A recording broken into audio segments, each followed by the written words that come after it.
Novo pedido de impeachment contra o governador Carlos Moisés e a vice Daniela Rainer é aceito pela Assembleia Legislativa de Santa Catarina. Com esse, já são 7 pedidos recebidos e 2 aceitos pela Casa. Operação Independência vai intensificar a fiscalização preventiva nas rodovias de Santa Catarina no feriado, mas já começa na sexta tarde. E sem receber ônibus desde março, a rodoviária de Florianópolis continua no aguardo e de definição sobre a reabertura. Enquanto isso, o terminal permanece vazio. O SBT News está no ar.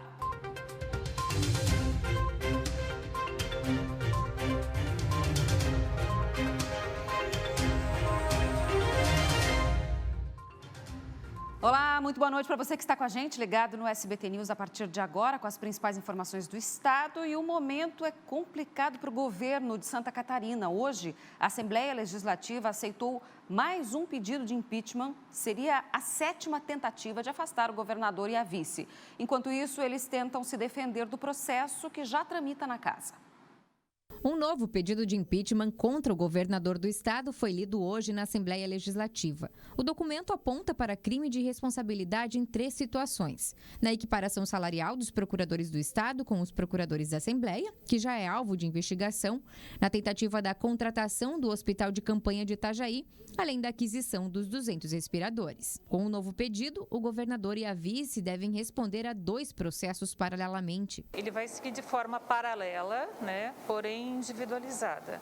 Feita a leitura hoje aqui na LESC, o próximo passo é a notificação do governador e da vice.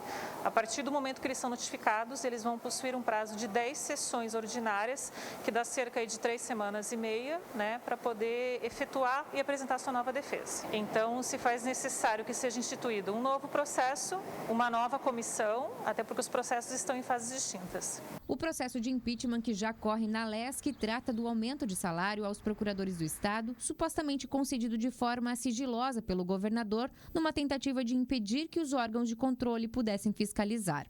Ontem, as defesas foram entregues à comissão especial que deverá analisar os documentos para formalizar o parecer.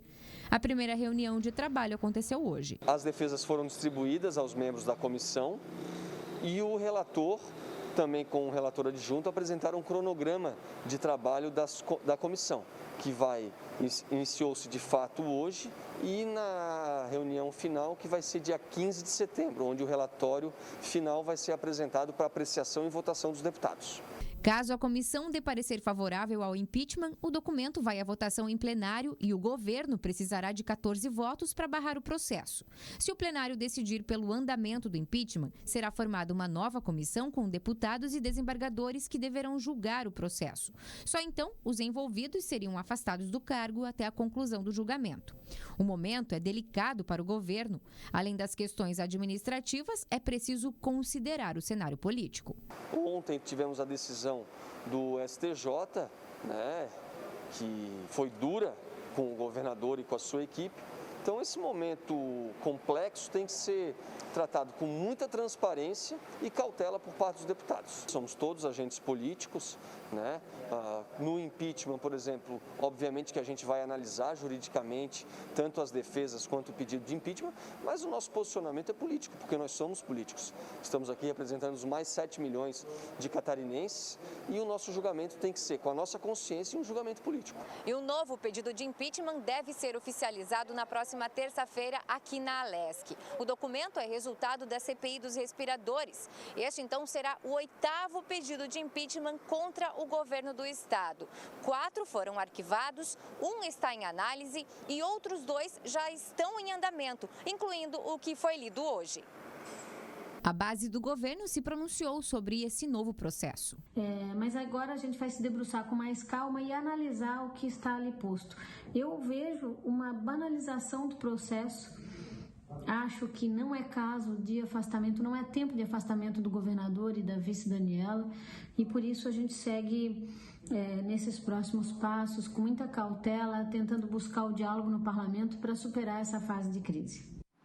Em contato com as defesas do governador e da vice, nós recebemos o retorno da defesa do governador Carlos Moisés, que diz que lamenta muito que mais um pedido tenha sido aceito e que acreditam que isso visa desgastar o governo, né? Falou, inclusive, em nome do governador e da vice e que aguardam aí para o melhor desfecho possível para que os processos sejam arquivados pelos deputados na Assembleia Legislativa de Santa Catarina. Sobre esse assunto, eu vou conversar agora com Cláudio Prisco Paraíso, porque além desse pedido de impeachment que foi recebido hoje, a gente já mostrou na reportagem, a Grazi falou ali, de um novo pedido, mais um que deve ser aberto, aceito na próxima terça-feira, né, Prisco? A gente já está perdendo as contas, porque isso está começando a sair do controle, pelo menos da cabeça das pessoas, de modo geral, né? Boa noite.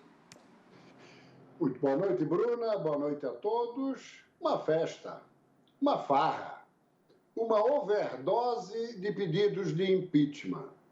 Além desses dois, e aliás esse segundo antecipamos ontem, em absoluta primeira mão, aqui no SBT News, tem um terceiro que você fez referência, que é justamente aquele que resultou do relatório da CPI dos respiradores. Pedido esse que chegará à mesa na próxima terça-feira. Suponhamos que esse também seja aceito. Sim, porque cada comissão especial precisa de 9 deputados. A primeira reunião da comissão especial do pedido de impeachment, que já está avançado, teve hoje o seu primeiro encontro. Agora, uma outra comissão especial com outros 9 terá que ser formada, em função do pedido aberto hoje. E se for aberto um terceiro, mais uma de 9. 9 vezes 3, 27. Já é 2/3 da composição da Assembleia. Aliás, os 27 necessários em plenário para que o pedido possa prosseguir. O que se observa é uma guerra pelo poder. Nos bastidores está tudo muito claro. Ou se afastam os dois, ou nenhum. Ou derrubamos o governo com Moisés e com Daniela, ou ficam os dois. Então, é uma luta pelo poder. E essa quantidade de pedidos de impeachment, seguramente, vai chegar ao conhecimento do judiciário.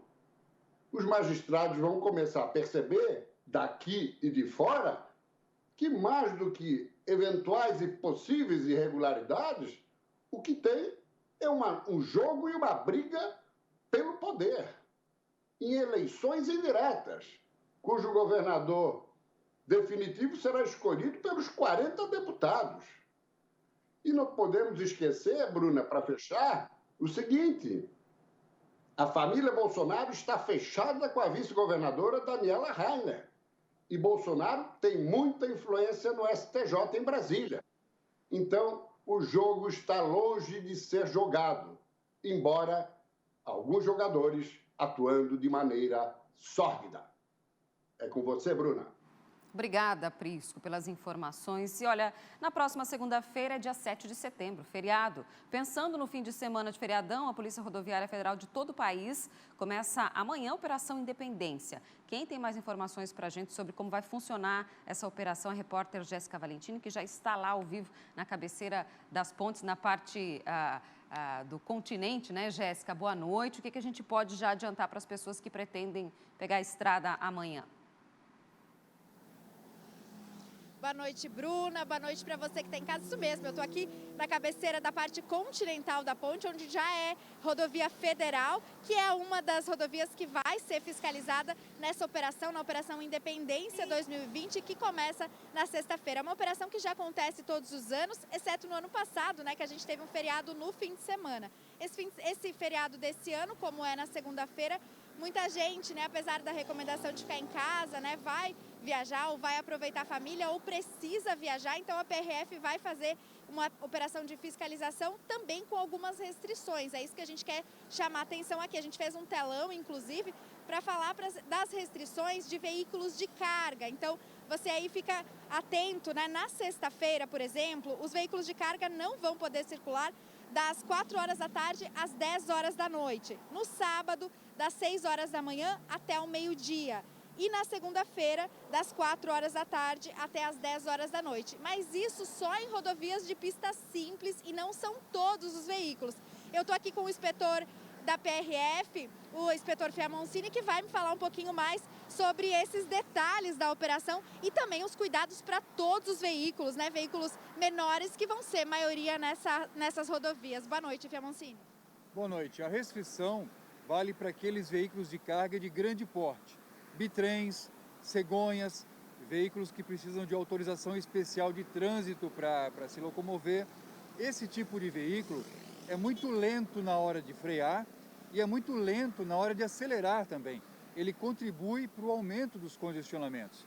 Então, com esses veículos fora da pista simples, a tendência é que o fluxo vá de um modo mais acelerado, diminuindo assim os congestionamentos típicos de todo o feriadão. A PRF está atenta, está com um efetivo mais forte, com policiais convocados na hora de folga para tentar reduzir os acidentes. Ano passado não houve operação, mas no ano anterior, 2018, infelizmente, 6 pessoas morreram durante o feriado da Independência. Para todos os veículos também vale cuidado, né? Transitar em outros horários. Exatamente. Evitar o horário de pico, que vai ser sexta-feira, amanhã e no retorno na segunda-feira. Jamais usar o celular enquanto dirige, jamais exceder o limite de velocidade. Isso vale agora mais do que nunca. Ótimo. Então essas recomendações que a gente já sabe, né, Bruna? Mas vale lembrar para que todo mundo que vai viajar, né, que não vai conseguir ficar em casa, tenha uma viagem tranquila. Eu volto com você. É isso mesmo, sempre reforçando essas orientações. Jéssica, obrigada pelas informações, falando ao vivo aí, trazendo desde já essas orientações, que começam a valer amanhã a partir das 4 horas da tarde. Então, o pessoal que está se organizando para viajar já tem que ficar atento, principalmente quem vai fazer uso de veículos de carga, como foi dito aí no ao vivo junto com a Jéssica. Amanhã termina o prazo que a Prefeitura de Florianópolis determinou para o ingresso de ônibus intermunicipais e interestaduais na cidade. A rodoviária de Florianópolis está sem receber ônibus desde o dia 18 de março e os funcionários reclamam que ainda não tem nenhuma definição. Olha só. Apenas uma entrada aberta, para que seja possível medir a temperatura corporal e higienização de todos que entram no terminal Rita Maria. Dentro, os bancos foram distanciados para que não haja aglomeração. As empresas de ônibus já estão vendendo passagens para 50% da capacidade dos ônibus. Mas, apesar de toda a preparação para a rodoviária receber os passageiros, falta o principal: os ônibus poderem entrar na cidade. Está preparando o terminal rodoviário para uma volta a qualquer momento. Todas as orientações a nível de segurança sanitária para o nosso usuário já está totalmente prevista. Nós sabemos também que o transporte dentro de Florianópolis, dentro do terminal rodoviário, ele não está acontecendo, mas ele acontece nas imediações dos municípios. Ele ocorre sim, não dentro do terminal, com toda a primazia que deveria acontecer, com toda a segurança que nós temos já para oferecer ao nosso usuário, mas vamos respeitar a legislação municipal, fazer com que as coisas aconteçam e esperar. Em agosto, o governo do estado liberou o transporte intermunicipal e interestadual de passageiros. Mas a Prefeitura de Florianópolis decidiu prorrogar a suspensão até o dia 4 de setembro, prazo que encerra nesta sexta-feira. Em nota, a Prefeitura disse que ainda não sabe se vai prorrogar a suspensão por mais tempo ou se vai liberar o serviço. Com a liberação pelo governo do estado, os ônibus estão circulando, mas parando em rodoviárias de cidades próximas da capital, como Palhoça e Biguaçu. Esses locais estão embarcando, inclusive, pessoas que saem ou entram em Florianópolis. E aí, essa cena tem sido comum, como também passageiros não conseguirem chegar até lá. Isso acontece com frequência, porque o passageiro muitas vezes até não sabe, né, que não está funcionando Florianópolis, acaba vindo até a rodoviária, vê que não tem como embarcar e muitas vezes ele não disponibiliza do valor para ir até Biguaçu, que é a cidade mais próxima, para conseguir fazer esse embarque. Os comércios, taxistas e agências que atuam na rodoviária também falam sobre a dificuldade de se manterem depois de quase 6 meses com o terminal fechado. Está bem complicado, nós estamos parados desde 18/3, né? Estamos com 3 funcionários só nossos ali que foram demitidos. Muitas pessoas perderam o emprego. Nós taxistas, que são uma classe de 48 taxistas que trabalham aqui no ponto táxi, estão desempregados, estão parados em casa. Uns foram remanejados para outros pontos depois de 2 meses que já tinha sido feita a parada da pandemia, tá? Tem muitas pessoas passando necessidade. Rodoviária fechada, a única capital do Brasil, de 27 capitais, Florianópolis é a única que está fechada. Ainda falando sobre transporte coletivo, mas dessa vez municipal, os moradores de Criciúma, no sul do estado, reclamam da falta de linhas de ônibus disponíveis no município. Desde que o transporte coletivo voltou a circular no dia 24 de agosto, os horários de ônibus estavam reduzidos. Por isso, novas linhas e horários de ônibus foram divulgados. Quem tem as informações é o repórter Marco Búrigo, que está ao vivo junto com a gente. E agora tem mais linhas de ônibus disponíveis para a população. Vai ter a partir de agora, Marco? Boa noite.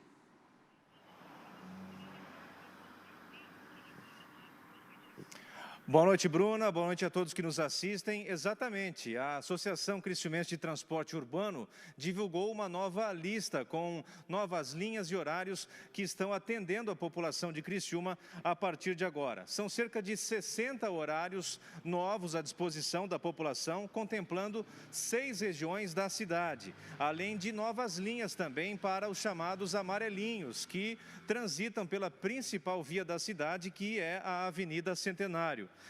Temos também novos horários e linhas que podem ser conferidos no site da CTU. Qualquer dúvida aí do usuário, do passageiro, é só acessar o site da CTU e também o aplicativo Movit, que acaba permitindo com que o passageiro, o usuário, ele localize e acompanhe cada ônibus aí através do tempo real, a localização em tempo real desses ônibus que estão circulando aqui em Criciúma. Depois de um longo tempo, os ônibus estavam atendendo apenas o comércio e as empresas e agora com mais linhas, mais horários, atendendo mais a população de Criciúma. E nós aqui continuamos acompanhando toda essa movimentação. Voltamos ao estúdio com você, Bruna.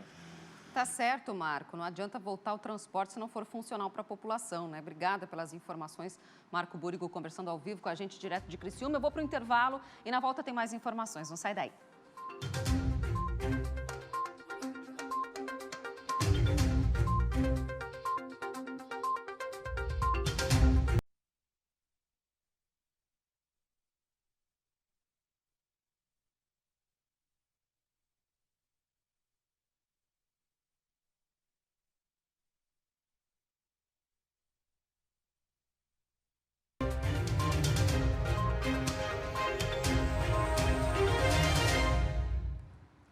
A Secretaria de Saúde de Florianópolis informou que é falsa a informação que circula nas redes sociais sobre a aferição de temperatura por termômetros infravermelhos causarem danos ao cérebro.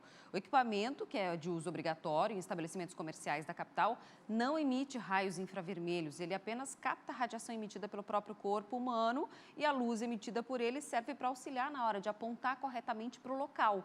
No Brasil, todos os termômetros infravermelhos passam pela validação do Inmetro e registro da Anvisa, que verifica se o produto pode acarretar danos à saúde ou não. Portanto, se você receber essa informação, nem repasse, porque é fake news.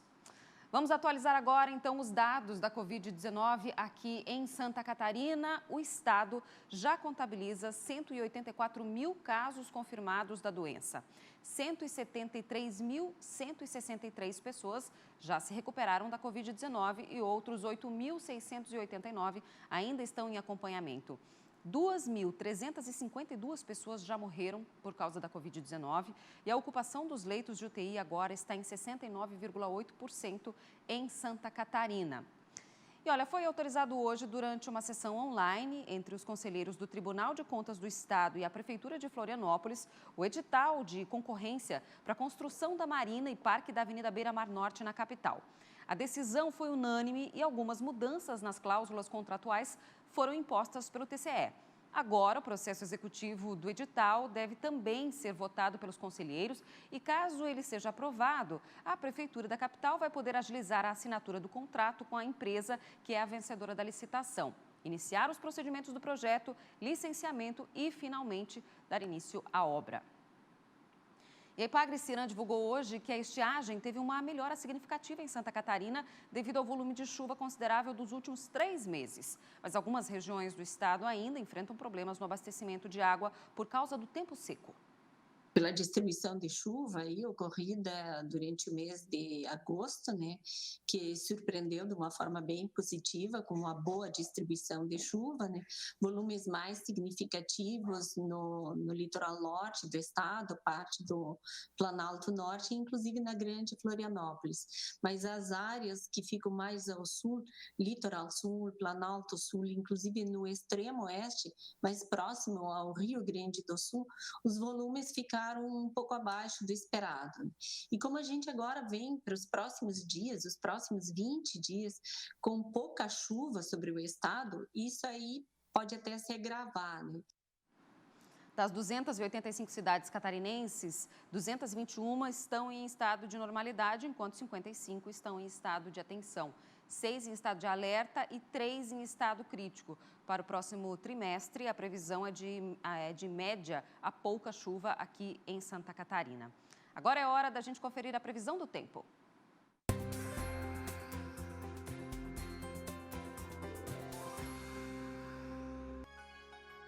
Sexta-feira com variações de nuvens e chuva isolada do Planalto ao litoral catarinense, com aberturas de sol esporádicas durante o período da tarde. A temperatura segue amena em todo o estado, com exceção do oeste, onde as máximas são de 30 graus e o sol aparece entre nuvens, sem chuva. Na capital, termômetros entre 16 e 19 graus. Joinville, no norte, tem máxima de 21. Blumenau, chuva isolada, com mínima de 14 e máxima de 24. Em Lages, as temperaturas podem alcançar os 21 graus. Criciúma fica entre 13 e 17 graus. E no oeste do estado, em Chapecó, a temperatura pode chegar aos 25 graus. Obrigada pela sua companhia nessa quinta-feira. Uma boa noite para você. Eu encerro por aqui. Amanhã estou de volta, aguardando você às 7h20 da noite. Boa quinta.